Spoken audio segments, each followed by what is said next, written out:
Isia Higelin, donc c'est avec plaisir qu'on vous retrouve, mais cette fois-ci on ne va pas vous retrouver en chair et en os, mais en voix, Oui. dans ce film donc, qui s'appelle Mune, le gardien de la lune, et donc vous êtes cire, Oui. vous n'êtes pas le cire, Non. mais vous êtes cire, c'est le Cire. prénom de cette demoiselle qui est en cire. Voilà. Voilà. Comme son nom l'indique, c'est pas compliqué. Voilà.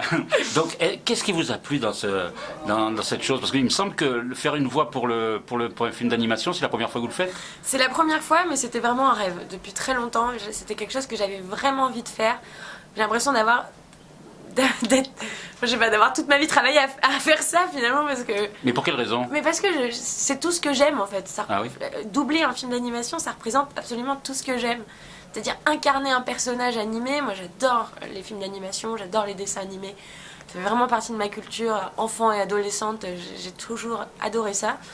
Et en plus, je sais pas, c'est toujours quelque chose que j'ai fantasmé quand je voyais les reportages. Des acteurs qui faisaient ça, quand tu vois des images un peu d'acteurs qui sont en train de doubler des voix, je sais pas, je regardais ça, je me disais mais quel plaisir ça doit être, mais quel plaisir. Et vraiment je guettais le moment où ça allait arriver et bam, un jour on m'a proposé ça, on m'a proposé Mune et on m'a proposé le rôle de cire et j'étais trop contente de pouvoir le faire. Voilà. Alors quelle est la différence justement, qu'est-ce qui différencie justement d'interpréter un personnage comme ça, qui n'est pas en chair et en os, par rapport à tout ce que vous avez fait jusqu'à présent? Parce que vous avez eu des rôles très forts au cinéma dernièrement, et puis là vous avez un rôle qui est un petit peu plus léger, mais qui en même temps fait partie de la rêverie et quand même très métaphorique, parce que si elle est en cire, elles font, mais c'est très métaphorique par rapport à tout ce qu'elle peut vivre et tout ce que les enfants et même les adultes peuvent vivre dans la vie de tous les jours. Ouais, mais c'est un personnage très, comme on dit, on the edge, enfin genre vraiment toujours à la limite de quelque chose, parce que soit si elle se rapproche trop du soleil, elle brûle, si elle se rapproche trop de l'ombre, enfin, elle gèle, donc elle est toujours dans un espèce d'entre-deux, et en même temps elle est hyper forte, hyper vindicative, elle a une envie d'aventure, une envie d'expérience, elle est, voilà, puis elle est curieuse en tout, c'est vraiment un personnage très complet, et en même temps, voilà, avec ses faiblesses, mais elle arrive à les battre. Je pense que c'est un beau message aussi pour les enfants et surtout les petites filles, parce que voilà, j'aime bien quand il y a des personnages forts de petites filles dans les films d'animation, il y en a de plus en plus, il y en a très souvent d'ailleurs. Parce que ça donne du courage aux petites filles et je pense que voilà, elles méritent de savoir qu'elles en sont aussi tout à fait capables que les garçons de plus en plus. Et c'est grâce à Cire qu'ils s'en sortent. Donc. Ouais. Et justement, le fait que l'on ne vous voit pas, qu'on fasse que vous entendre, parce que même à la limite, ça se trouve, les enfants, eux, ne vont pas savoir que c'est vous. Même si, voilà. Donc, est-ce qu'on se cache derrière ça ou pas? Est-ce que ça, comment dire, est-ce que ça vous permet d'exprimer des choses que vous n'exprimeriez peut-être pas en live ou... Non, pas du tout, non, juste ce qui change réellement et qui est très très agréable, c'est que contrairement au cinéma où il y a une vraie possibilité de surjouer qui est extrêmement agréable. Et c'était drôle parce qu'au début, avec Benoît et Alex, quand je suis arrivée, bon, c'était la première fois et au début j'avais un rapport avec Cire qui était très, comment dire, très dans la nuance. J'essayais un peu de mettre du cinéma là-dedans. Et en fait, non, il faut de la nuance dans les expressions, mais il faut toujours augmenter le curseur de 10-20 points que la normale, parce que c'est un personnage animé, donc il a forcément des gestes un peu plus étranges, un peu plus exagérés, donc il faut que la voix suive, sinon il y a un décalage. Et donc du coup, au début, je suis un peu plus réservée, et puis à la fin, je prends un peu plus confiance dans la chose, du coup. C'est drôle parce qu'on voit presque l'évolution de Cire. Au début, elle est un peu plus calme, mais à la fin, elle est complètement, voilà, c'est elle qui mène la danse. Et du coup, bizarrement, ma voix aide le personnage à indiquer ce changement de cap. Ça veut dire qu'il faut surjouer par rapport au cinéma, parce qu'au cinéma, c'est vrai que comme il y a l'image, des fois on nous demande de ralentir. Oui, voilà. Complètement. Donc là, c'est le contraire. Oui, on demande de toujours en mettre un tout petit peu plus, mais toujours avoir dans les nuances, parce que Alex et Benoît avaient peur, et c'est une peur compréhensible que le personnage, que le personnage puisse faire peut-être un peu pain beige de temps en temps, un peu trop, je me la raconte et tout ça, alors que c'est pas du tout l'idée. Mais c'est vrai qu'en un changement de nuance, on peut vite tomber de la fille hyper motivée à la fille presque un peu casse-bonbon quoi. Donc du coup la nuance était assez légère. Du coup, surjouer, oui, en tout cas exagérer les traits, mais pas en faire trop parce que sinon on passe dans autre chose. Donc c'est une limite très, Alors là, très floue. ce qu'on a appris aussi, c'est qu'il n'y avait qu'une seule journée de tournage pour vous. Alors, est-ce que comme dans d'autres films d'animation, les comédiens les voix sont enregistrées une par une? Oui, on n'est pas ensemble parce que voilà, j'étais la première.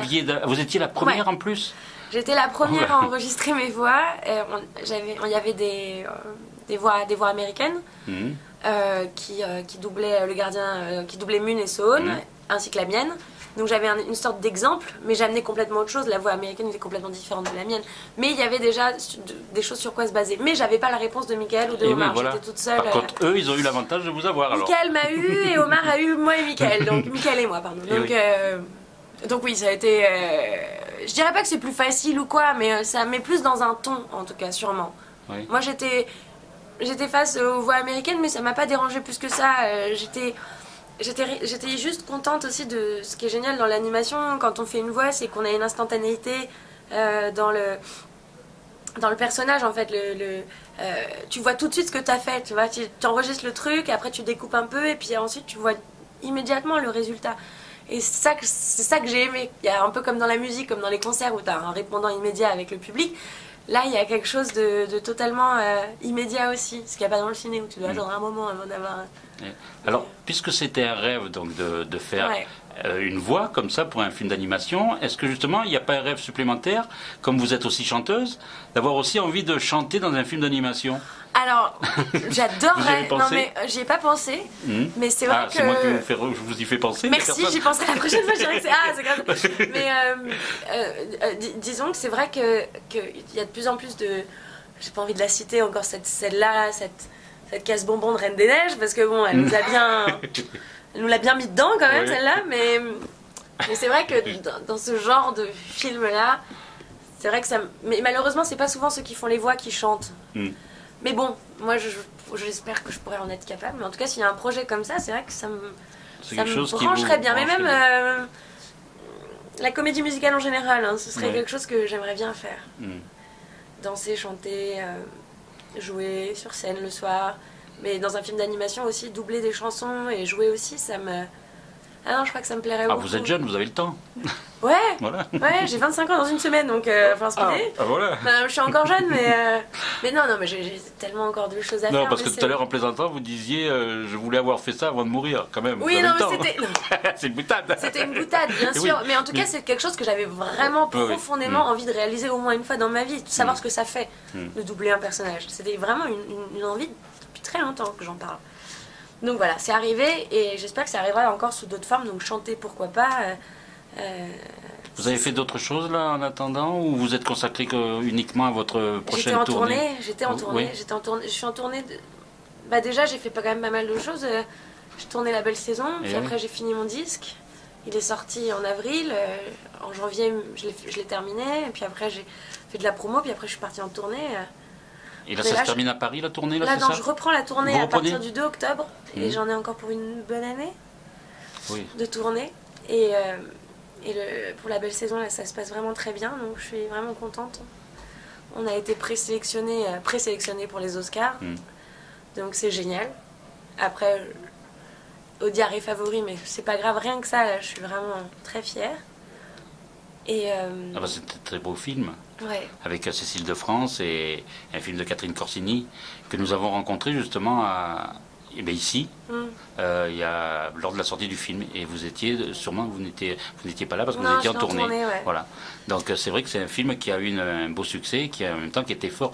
Ça laisse des traces, un film comme ça, en tant que comédienne?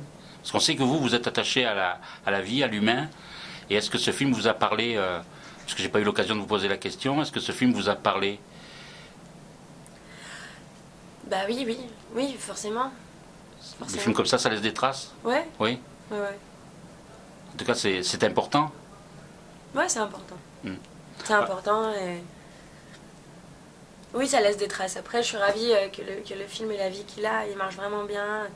Il y a de très très bonnes critiques. Je suis vraiment ravie pour Catherine et pour tout le monde qui a travaillé sur le film. Je suis vraiment contente. Pour tout le monde, c'est un beau film. Alors sur scène, vous déployez toute votre énergie, c'est ça? Parce que j'ai pas eu l'occasion de vous voir sur scène, mais je pense que si vous repassez sur Marseille, je viendrai vous voir. Oui, je repasse bientôt là, je crois. Donc moi, la scène, vraiment, c'est vraiment ma passion et j'arrêterai ça pour rien au monde. Après, j'aimerais beaucoup voyager, je pense. J'ai envie de voyager un petit peu parce que je trouve que ça devient un peu pénible. Ça devient un peu pénible tout ce qu'on voit en ce moment. Il y a quand même des choses assez dures. Alors, j'ai pas envie de m'enfuir parce que je fais pas ça, je m'enfuis pas, mais j'ai quand même bien envie de voir ce qui se passe dans d'autres pays, en tout cas artistiquement, comment ça fonctionne, comment ça répond, comment les gens sont inspirés ailleurs, parce que je trouve ça important. Voilà. J'ai besoin je me dis que c'est le moment de le faire, donc pourquoi pas faire un disque ailleurs pour voir un peu ce qui se passe, se nourrir d'autres énergies, revenir après, évidemment, mais je trouve ça important de voyager et de prendre la température dans d'autres climats, vu qu'ici il fait très très très très très très froid. Je parle pas du temps. Non, mais j'ai compris. Donc voilà. En tout cas, est-ce que c'est, pour finir, est-ce que c'est votre père qui vous a insufflé cette énergie et puis cette façon de voir la vie aussi? Oui, complètement. Je pense. Au début, vous pensiez faire ce métier comme lui ou pas? Ouais, j'ai jamais voulu faire autre chose que ce métier, jamais. Ah, c'était Depuis vraiment... que je suis capable de dire que j'ai envie de faire un métier, je sais que j'ai envie de faire ça et j'y suis arrivée, non, parce qu'on n'y arrive jamais vraiment, donc j'y suis juste, moi je touche ce que j'ai envie de faire, donc je suis ravie de vivre de ma passion et de pouvoir faire ce qui me plaît. C'est quand même vraiment merveilleux. De faire des expériences comme celle-ci, qui sont des choses dont j'ai toujours rêvé, de pouvoir tourner dans des films magnifiques, de pouvoir tourner tout court sur les scènes, voilà, c'est vraiment magnifique, mais c'est dur parfois.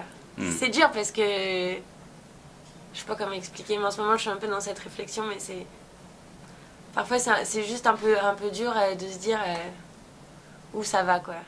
Enfin, je sais pas.